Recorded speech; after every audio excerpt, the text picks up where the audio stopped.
Go back to football because after an injury-riddled 2024 and a roster overhaul in the offseason, the San Francisco 49ers looking to make their way back to the top. And the schedule makers have thrown them a bone, gentlemen. Our CBS Sports crew crunched the numbers, and the Niners have a .425 strength of schedule. That is the easiest of all the teams in the NFL. They're facing just 4 playoff teams from a year ago. But be careful what you wish for, San Fran. History tells us that the easiest schedule does not always translate into playoff wins. As you take a look at the easiest ones going back to the 2000 season, Bears, Falcons, Pats all found themselves in similar spots, and those 3 teams did not make the postseason.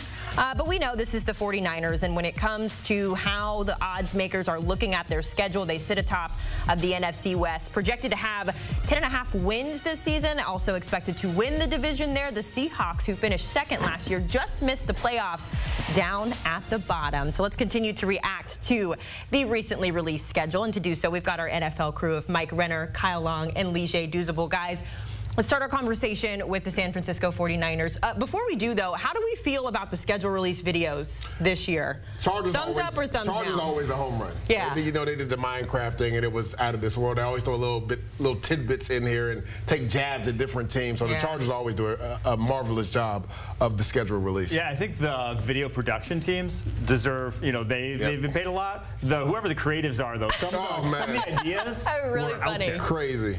Yeah, I think they should set a time limit on all of them. Yeah, some of them are a little lengthy. You know, I got 2 young guys. I don't have time. Yeah, the Jags, I think, took a minute to get to the Just point. give me a list, man. All right. Just give me a list. All right. Well, the 49ers did an Oregon Trail themed schedule release, which I really liked. That was a fun game growing up. But in all reality, they kind of, for as much trouble as they went through last year, gentlemen, they are certainly rewarded with the easiest schedule going into the season. And I thought this was interesting. In 6 of the past 8 years, at least one team playing one of the 2 easiest schedules has gone on to make the playoffs. So this year, that is the 49ers and the Saints. Leger, we saw that. They sit at just over 10.5. How are you feeling about the 49ers? And that's the only reason why I think they will go to the playoffs, because their schedule seems so easy. I think there is a lot of turnover when you look at the San Francisco 49ers. A lot of the guys that were kind of key components of them having success are no longer in the building. And when you look at it, Robert Saleh, the defensive coordinator, is back. But their defensive line, they're revamping it, right? 3 draft picks went into that defensive line more specifically. But I question, guys, do those draft picks fit the scheme that Robert Saleh wants to run? Now, they have been abysmal against the run last few years. And you can tell by the guys they drafted, they want to stop the run. That was an emphasis. A point of emphasis was to stop the run. Also, health has been an issue for them going back last year. You see some of the guys that they lost: Deebo Samuel, Aaron Banks, Javon Hargrave, Malik Collins, Leonard Floyd. But you go back to the offensive line, right? Trent Williams was banged up. That was some personal things outside the field. He missed the majority of the game. Jalen Moore, who was their spot starter, he leaves and goes to Kansas City. This is the same issue they had last year, was depth on that offensive line. So say Trent Williams gets hurt or another frontline starter gets hurt, they're in the same position they were in last year, where Brock Purdy was running for his life. And then there's a guy behind us, Christian McCaffrey, one of the best backs in football. Who says he comes back and is the guy that he was? So a lot of question marks. To your point, Haley, the schedule makers did them a lot of favors this year. And even if Christian McCaffrey does come back healthy, we got to see a really good job of splitting up the volume. You know, you can't just give him the football all the time. I understand when you got that shiny car in your garage, you want to drive it all the time. But you've had it for a few years now. That thing's been up and down the block a million times. And to your point about Brock Purdy and protection, if you don't have Christian McCaffrey out there, the safety valve for this offense, and you don't have that elite level protection, you're looking at a tough road. Luckily for them, the schedule makers have done them some favors. Yeah, I think they're a little bit of a paper tiger, because I think they're going to be a 10-win team or even more. They could win 12, 13, but this is not a Super Bowl contender right now. They are far too thin at far too many positions. You just look at those names that left. Yeah, they weren't big impact players last year because they got hurt, but that's also why they didn't make the playoffs last year. That's why they were drafted 11th overall. So not having those guys come back, they're not going to get back to that Super Bowl form, but they could still be a double-digit win team. Yeah, they're always a threat no matter what. You've always got to keep your eye on them. If we go just below them, we'll find the Rams. Win total there sitting at 9.5, so a little bit less than what we're seeing with the 49ers. Good news and bad news for the Rams. And I thought this was interesting, too. They have a chance, and I think you'll appreciate this, Kyle. They have a chance to be the first team in NFL history to beat all 5 of the teams with a mascot that is a bird. They play all the bird teams this year. So they do get the opportunity to do that. But on the bad side of this, Kyle, 4 games kicking off at 10 a.m. Pacific time. That's very, very difficult anywhere you go. Ludicrous. And I'm a guy who played on the West Coast in college, and we used to have to wait all day. We'd watch the East Coast games. We'd watch the Ohio State kickoff. Then I'd maybe put my tape on, and we'd play at 4 or 5 o'clock Pacific time, whatever it is, or I guess it would be 3 o'clock for the prime time window on the East Coast. That's an early start. But also, when I think about this Rams team, obviously I love Matt Stafford, love Sean McVay. You bring Davante Adams in. You continue to bolster that defensive front. Not huge guys on the defensive line, but winners. Guys who can really get after people. My concern is Davante Adams and his ability to fit into what Sean McVay is trying to do offensively. They are going to ask Davante Adams to do a ton outside of just going and catching the football. If you watch Puka Nacua, you watch Cooper Kupp, historically in that Rams offense, they are asked to do a lot of blocking. They are over the middle of the field. They're going to be getting beat up. And Puka Nacua, you hope that he's healthy because it gives Davante Adams one-on-ones. And for Puka, you hope Davante Adams is healthy. Get one-on-ones. What are they going to ask Davante to do? Is Sean McVay going to wiggle a little bit with Davante Adams and allow him some more freedom? What I'm actually worried about their offensive line, because we saw it got so decimated last year, like kind of ruined a good portion of their season from like weeks 2 to weeks 10. They didn't add to it. In fact, they lost guys from it. So if they get any injuries this year, if they strike again, and they have some elder statesmen in that offensive line room, it could get ugly again, and they just don't have the depth to replace it. And I also worry about their secondary. So as much as I think they're going to put up points, I think this team is very thin when it comes to being able to absorb injuries. And when you have a 17-game season, that's kind of what it's all about. So I have them as a 9-win team. Yeah, and that's my biggest concern, Mike, the secondary. Like, they really didn't add to it. You talked about the offensive line, but this team is going to be run by its offense. We know Sean McVay's an offensive-minded coach. They want to be physical. They want to run the ball. You talked about it. They lost Jonah Jackson. They didn't really get to see him that much, even though they paid him in free agency because he was banged up all last year. I think getting Alaric Jackson was big because he was going to be sought as one of the most, best left tackles in football, and they were able to re-sign him back. But getting that continuity up front with Steve Avila, also Bo Limmer, can these guys get on the same page to run the ball effectively with Kyrie Williams? You talked about Davante Adams. How long does it take for him and Matt Stafford to get on the same page? Because Cooper Kupp, it seemed like it was day one, him and Matt Stafford were on the same page. So I have them winning 10 games this year and still being a playoff team. 10, that's where I'm at too, Leger. 10 wins. All right, well, of course, it all starts week 1 on CBS, where we'll see the Rams take on the Texans. A tough follow for Houston there after Beyonce had her concert at SoFi last week. But obviously, this is about the football. When we look at the early specs, gentlemen, the Rams are slightly favored there at 2.5. The point total is set at 46.5. Leger, when we look at that matchup, what jumps out to you, and how do you think it goes? These are two teams that went to the playoffs last year. Both teams went to the division. And if not for some bad protection, the Rams maybe upset the Philadelphia Eagles and go to the NFC Championship game. The Houston Texans is about C.J. Stroud in that offensive line, right? Everybody saw how good he was his rookie year.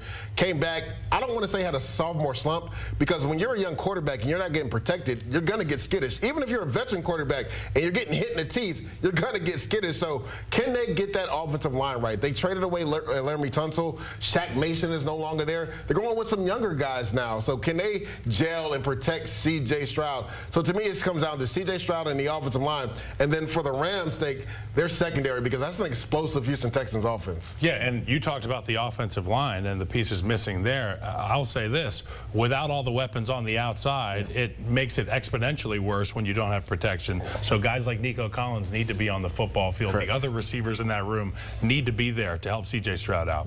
Yeah, new offensive coordinator coming over from the Rams. I'm excited to see how that plays out, because I just know that the Slowick Stroud did not mesh.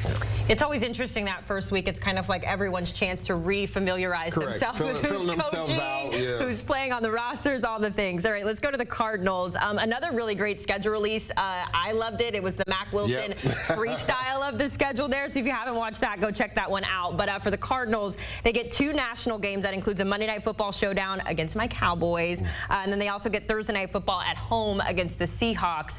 Mike, I'll come to you on this one. When it comes comes to the Cardinals, give us your season outlook for them. Yeah, the Cardinals are one team I just don't know how to pin down right now because they have so many new faces. This defensive line's been completely overhauled, and I just don't know what it's going to look like with Jonathan Gannon scheming it up because last year they had to scheme up pressure anytime they got it, basically. They didn't have guys who could win one-on-one. This year should be different, right? You have so many guys you added, whether it's Josh Sweat in free agency, Walter Nolan in the first round, you know, Calais Campbell back in the Cardinals uniform. Like, it should be much, much different.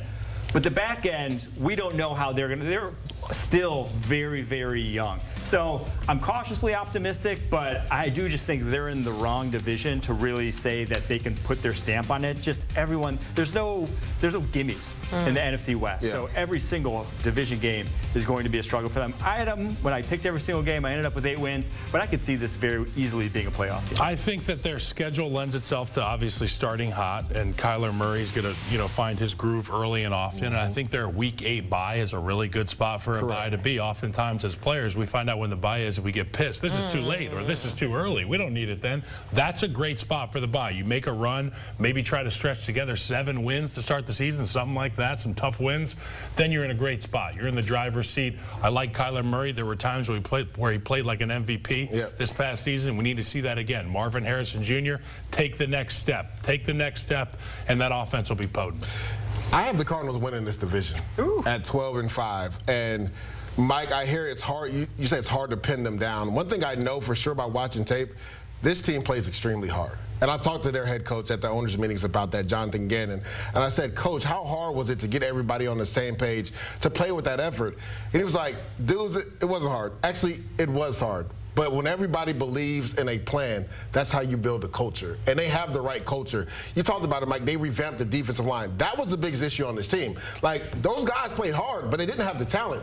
Now with Walter Nolan, now with Josh Sweat. Let's not forget, Darius Robinson missed a good portion of the season last year, but he played really well in the back end. You get a guy like Calais Campbell, Dalvin Tomlinson. Like, they have the hogs up front to get after the quarterback. And I know there's issues or concerns with their young secondary, but to me, Garrett Williams was one of the best nickel backs in all of football last year, and getting Will Johnson, if healthy, in the second round may be the steal of the draft. It comes down to Kyler Murray because this team was leading this division for a good portion of the year last year, but then you go to that Minnesota game, the Carolina game. He didn't play well. He has to play well in those big spots. I got this team winning the division. By the way, they were 6-3 at home last year, the Cardinals were, so we'll see if that carries over as well. They opened the season against New Orleans on CBS in that Week 1. So, Leger, you're saying the Cardinals are going to win the division. I imagine, since you have the Seahawks going 5-12, that they are at the bottom of the division in terms of your conversation. Kind of similar to how you were talking about with the Cardinals. It feels very question marky when it comes to the Seahawks. Their quarterback room looks different. A couple of their weapons look different. Why the 5-12? I think that's the biggest issue, Haley. Their offense, what is it going to be? Clint Kubiak comes over. Yes, he's worked with Sam Darnold, but let's not forget Sam Darnold wasn't the starting quarterback. He was working with Brock Purdy on a day-to-day basis. So you talk about the players that they've added, they lost. They lose DK Metcalf. They lose Geno Smith, right? They lose Tyler Lockett. These are great locker room guys, but also productive guys as well.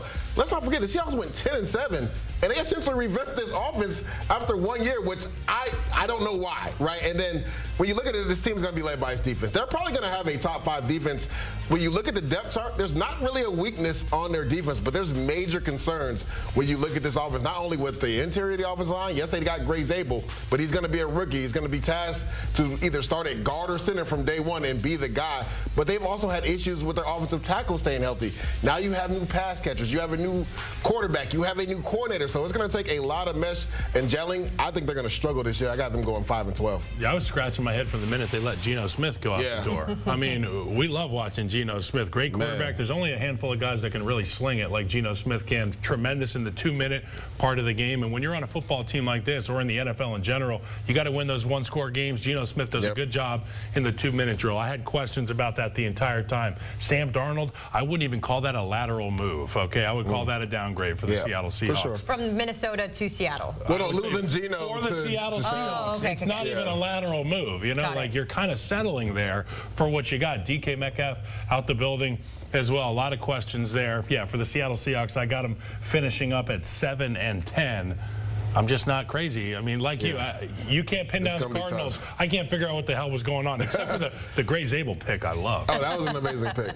Yeah, I don't think any of us are buying the Seahawks. They had one of my least favorite off seasons, and it's just this offense. Yeah. I don't think is built to score points right now. And I think Clint Kubiak's a good offensive coordinator. I think that might be an upgrade. But the talent-wise, losing DK Metcalf is huge. He opened up so much for Jackson Smith-Njigba. That speed threat, just that ability to take the top off of defense. Which is what Kubiak wants to do to people. Yeah. And now they don't have it. Exactly. They signed Cooper Kupp, who might get out there, They have no speed out there. Legitimately, 2, 4, 6 wide receivers are your 1 and 2 punch. I don't see it working out. That's almost never worked out in the modern NFL. They went from rabbit mode on the lawnmower to turtle mode. And that's my question, right? Jackson Smith-Njigba and Cooper Kupp have a similar skill set. Yeah. So how is Clint Kubiak going to use their skill set? Because they both do most of their damage in the slot. So to your point, I think they need a speed element outside. Not only did they lose DK, who's a fast receiver, but also a big receiver that can go up in the red zone and get those jump balls for you. And they will face DK Metcalf in week 2 when they travel to Pittsburgh. So we'll see how they're feeling at that point. Guys, thanks so much. But stick around. We got more football to chat about. That's right. After the break, we're discussing the latest revelation about Caleb Williams trying to avoid being drafted by the Bears. Oh, the drama of it all. That's next on HQ.